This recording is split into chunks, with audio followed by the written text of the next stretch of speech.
নমস্কাৰ মৰমৰ ছাত্ৰ ছাত্ৰীসকল পুনৰবাৰ সকলোকে আমাৰ গেব এডুকেশ্যন চেনেলটোলৈ স্বাগতম জনাইছোঁ।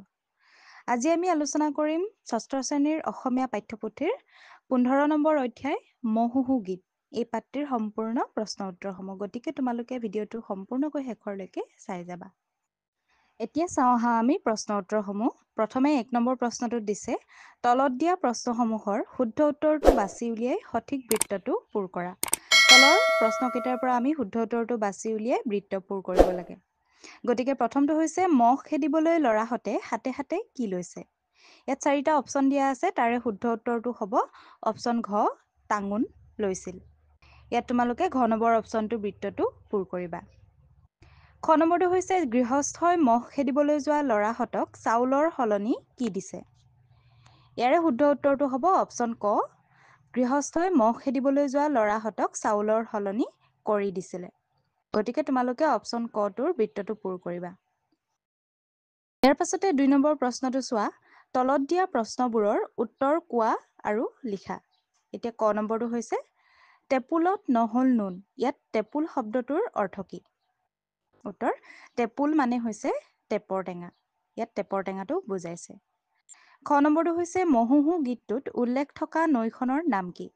উত্তৰ ইয়াত মহোহো গীতটোত বুহি দিয়া নৈৰ কথা উল্লেখ আছে। ঘ নম্বৰটো হৈছে গীতটোত কোনটো শব্দই ভঁৰালক বুজাইছে? উত্তৰ ভাখৰি শব্দই ভঁৰালক বুজাইছে। গ নম্বৰটো হৈছে গীতটোত ভাল হওক কুশল হওক বুলি কোনে কাক আশীৰ্বাদ কৰিছে? উত্তৰ গীতটোত ভাল হওক কুশল হওক বুলি মহোহো গীত গোৱা লোকসকলে গৃহস্থক আশীৰ্বাদ কৰিছে। ইয়াৰ পাছতে 3 নম্বৰ প্ৰশ্নটো চাওঁ আহা। ইয়াত আছে মহোহো গীতটোত কৃষিৰ লগত জড়িত দুবিধ সঁজুলিৰ নাম আছে। সঁজুলি দুবিধ কি কি আৰু সঁজুলি দুবিধৰ ছবি আঁকা। এতিয়া মহোহো গীতটোত কৃষিৰ লগত জড়িত দুবিধ সঁজুলি হৈছে মৈ আৰু নাঙল। আৰু তোমালোকে এই সঁজুলি দুবিধৰ ছবি আঁকিবা। তাৰপিছতে 4 নম্বৰ প্ৰশ্নটোত দিছে মহোহো গীতটোৰ অন্ত্যধ্বনি মিল থকা শব্দবোৰ বাছি উলিয়াই লিখা। ইয়াত তোমালোকৰ উদাহৰণত এটা দিয়া আছে হু লু।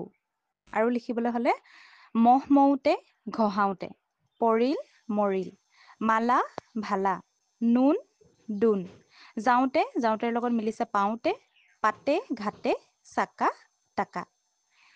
এইসমূহ। তাৰ পাছতে তোমালোকৰ ভাষা অধ্যয়নত 5 নম্বৰ প্ৰশ্নটো হৈছে পাঠটোত তোমালোকে চিকিমিকি চকামকা আদি জুৰীয়া শব্দ পাইছা। এনেধৰণৰ আৰু 5টা জুৰীয়া শব্দ লিখা। এতিয়া আমি জুৰীয়া শব্দ লিখিব লাগে। ইয়াত হ'ব জিলিমিলি, জুতিপুতি, লুটিপুতি, খলা বমা, মিলিজুলি। এইসমূহ জুৰীয়া শব্দ। তাৰ পাছতে তোমালোকৰ 6 নম্বৰ প্ৰশ্নটোত দিছে বাক্য ৰচনা কৰা। প্ৰথমটো হৈছে ভঁৰাল।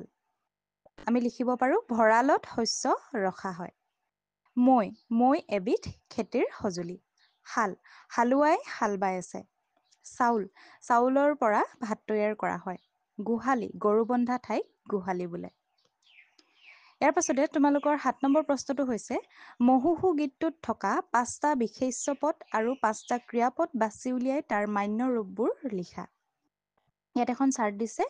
এটা চাইডে বিশেষ্য পদ আৰু ইয়াৰ মান্য ৰূপ লিখিব লাগে আৰু আনটো চাইডত ক্ৰিয়াপদ আৰু তাৰ মান্য ৰূপসমূহ লিখিব লাগে। এতিয়া বিশেষ্য পদৰ প্ৰথমটো হৈছে টেপুল। টেপুলৰ মান্য ৰূপটো হ'ব টেপৰ টেঙা। নুন মানে হৈছে লোন।